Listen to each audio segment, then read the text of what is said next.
Feeling like you can't visualize the steps that lead you to what you want is an extraordinarily common obstacle when you're manifesting. Because remember, manifesting is the practice of preparing your mind, body, and spirit to do the work to achieve the things that you want. And as you probably know, manifesting has 4 different parts to it. First of all, you got to give yourself permission to really have what you want, okay? Because you got to have the thing that you're visualizing be something that is authentically something that you want. Number 2, you must see yourself taking the steps, the tiny actions, and doing the work that will lead you to creating or having what you want. Third, you got to feel in your body what it feels like to do the work.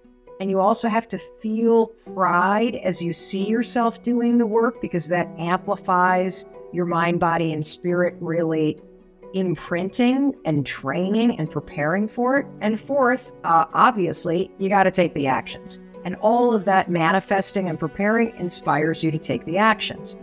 But one place where so many folks get stuck when they start trying to make manifesting a daily habit is you go and you know what you want, but then you sit down and you try to imagine what the steps are that you need to take to get there, and you don't have a clue. Your mind goes blank. If this is you, I'm so excited that you're watching this, because the simple trick based in science is called the power of objectivity. All you got to do is stop visualizing yourself and insert your friend Mel Robbins, or insert somebody else that you love and admire. And the power of objectivity is going to immediately switch you from a blocked mind to one that is bolder and more creative and able to visualize the steps. Now, I'm not just making this up. There's extraordinary research that was just written about in the Harvard Business School Review. They did 8 different studies at the University of Wisconsin, where they were studying the power of objectivity. And with thousands of participants, here's what they found. When participants tried to visualize themselves doing hard things, immediately the participants, when they thought about themselves doing something hard, like let's just say asking for a raise, okay? I want you to imagine yourself asking for a raise or applying for that dream job. When you visualize yourself doing it, you immediately focus in on minutia. You start imagining all kinds of things that could go wrong. You start arguing against yourself, and doubt comes flooding in.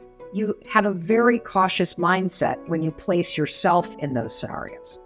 However, if you were to visualize me, Mel Robbins, asking for that raise, immediately your mindset switches to being very bold, being creative, seeing all kinds of opportunities. And in fact, when you not only visualize me, your friend Mel Robbins, asking for that raise that you want, when you give me advice, you're super enthusiastic. You're like, Mel, you should go for it. And I bet in your life, you have probably told friends or loved ones, you should ask for more money. And you mean it because you're visualizing them. But you yourself won't visualize yourself doing that. You talk yourself out of it. We've all had this experience. You yourself are probably sitting there going, you're right, Mel. I constantly tell my friends, you deserve more. You should break up with that jerk. You should go for it. But when it comes to yourself, you see the excuses and doubt. So I want you to leverage not only this common sense, but this research to your advantage when it comes to manifesting. Pick what you want. And then if your mind goes blank when it comes to seeing yourself do the work, literally just insert your friend Mel Robbins or insert anybody that you love. In fact, I got a story about this. Years and years ago, this would have been, 20 years ago. At the time, I was a life coach, and I had a really small little practice here in Boston. And I went to a seminar that Oprah Winfrey had here at the Boston Convention Center. It was part of her Live Your Best Life tour.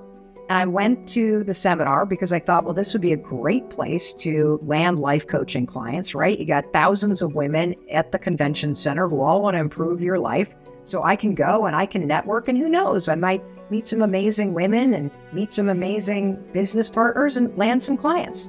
So I'm sitting in the audience, and the DJ starts playing the music, and everybody gets out of their chairs, and we all start dancing around with our name tags on. And then all of a sudden the DJ dies down the music, and we all settle down, and this woman walks on the stage. Now, I didn't recognize this woman. I didn't have my program in my hand, so I had no idea who it was. I had never seen her before. I had never heard her before. When they announced her name, not a clue. All I knew was when she started talking, something inside me was like, really energetically, something shifted. I bet you've had those moments where you're like, boom, you know that something is meant for you. You just feel pulled toward it. Like you can have this experience with a piece of clothing, with a house, with a puppy, with a person, with an experience, with a place. Well, this woman walks on stage and I had this energetic shift that was like, and I immediately felt my body go, you need to be doing that. But what I saw was she's on a stage. She's clearly an author. She's making people laugh. She's inspiring. Oh my gosh, she's a life coach. Well, this person I'm talking about is none other than Martha Beck. I didn't know her at the time, but she's an international best-selling author. She writes for O Magazine. She was clearly speaking on a stage. And guess what? She was Oprah's designated life coach. And so I have this energetic shift where I'm like, I want to be doing that. I want to go from just coaching individual clients to having an impact on a much bigger scale. Now, keep in mind, at the time, I have only been coaching people for 2 or 3 years. I've never given a speech. I had never written an article in a magazine. I didn't have a book. I didn't know how to do any of those things. But I went home from that seminar and I sat down and I cracked open my journal and I'm like, I want to speak on stages. I want to write things for magazines. I want to write a book. I want to impact millions of people. I want to do what Martha Beck is doing. I didn't know how to do any of it. And so I developed this simple tool. Now, little did I know, I was just instinctively leveraging the power of objectivity. Since I didn't know what to do, and I also didn't know who to ask, because 20 years ago, I didn't know a single person that had published a book. I didn't know anybody that wrote for magazines. I didn't know anybody that spoke on stages for a living, and I certainly didn't know anybody that knew Oprah. So I didn't even have anybody that I could ask. There weren't as many articles online, so it's not like I could blog. YouTube was not really a thing, so it's not like I could watch videos. I mean, you know how lucky you are to be able to research all this stuff? I was just me, Mel Robbins, with a handful of clients here in Boston, now inspired to do what Martha Beck's doing, with no clue how to go from here to there. I didn't know the steps. So I came up with this little tool. It's so funny when I think about it now. Do you want to know what the tool is? What would Martha Beck do? I said, what would Martha Beck do? Because I figured Mel Robbins had never done any of those things, but Martha Beck had. So in any moment where I didn't know what I should do, I just figured I would ask myself, well, what would Martha Beck do? And I kind of thought that maybe if I acted like she acted, maybe I would eventually start to steer my life in the direction that her life was headed in terms of writing books and standing on stages 20 years ago. So I was leveraging the power of objectivity. So this is what happened. A couple weeks go by and nothing miraculous happens in my life. And I get an email and I'm up late and I'm working on something and this email comes in. And the email is from a friend of mine who works in New York. Hadn't seen her in a while, but she knew that I was a life coach.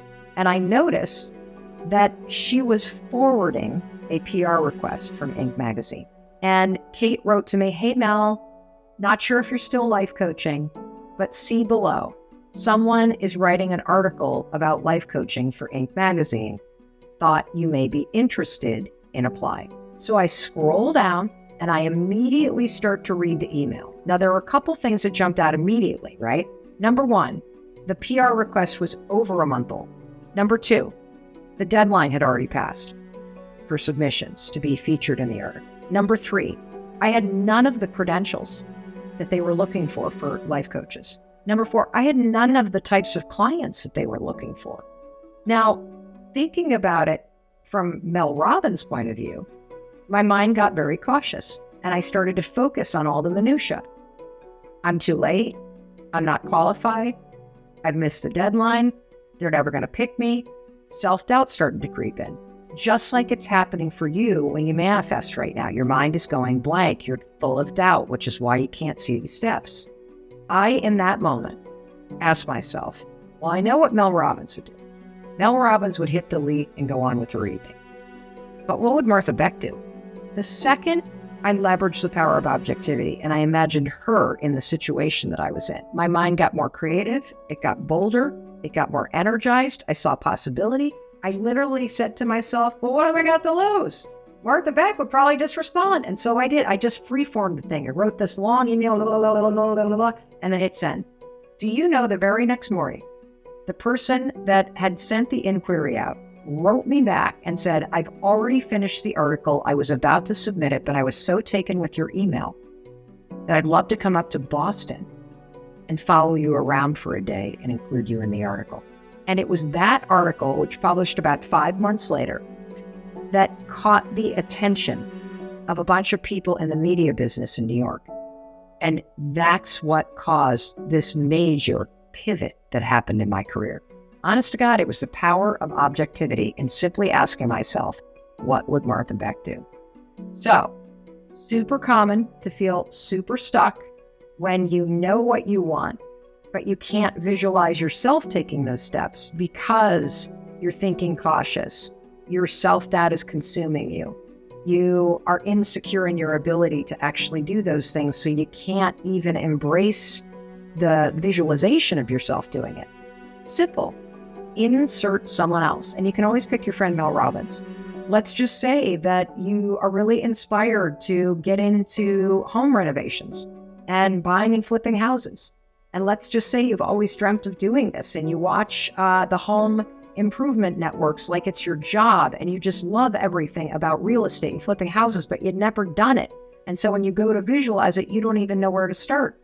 Just insert Mel Robbins. What would Mel Robbins do? I guarantee you the second you visualize me in there, you're going to be like, oh, well, Mel Robbins would start studying it. Mel Robbins would take a course on it. Mel Robbins would ask people about it. Mel Robbins would start going to open houses. Mel Robbins would take a class about it. Mel Robbins would talk to people who are doing it. You will immediately be able to see all of the things that I would do because your mind, when you leverage the power of objectivity, gets bold, gets creative, gets enthusiastic. Now what you're going to do is you see me doing the work, right? You're now going to insert yourself next to me. And you're going to see me going, oh, hey, I'm so glad you're here because I could use your help. I want you to take this class with me. And you know what we're going to do this weekend? You and I are going to go to open houses. And you know what we're going to do next weekend? You and I are going to sit down and watch YouTube tutorials on how you get started in this business. And you know what we're going to do the following weekend? You and I are going to read blogs about how you can get financing for doing this. And you know how we're going to do this weekend? And I will walk you step by step in your visualization in doing it. And you visualizing yourself next to me will jumpstart your mind into being bolder, more enthusiastic, more creative. And that, my friend, is the simple trick that you can use in order to leverage the power of objectivity to get unstuck and unblocked when you start manifesting and get yourself moving toward your dreams.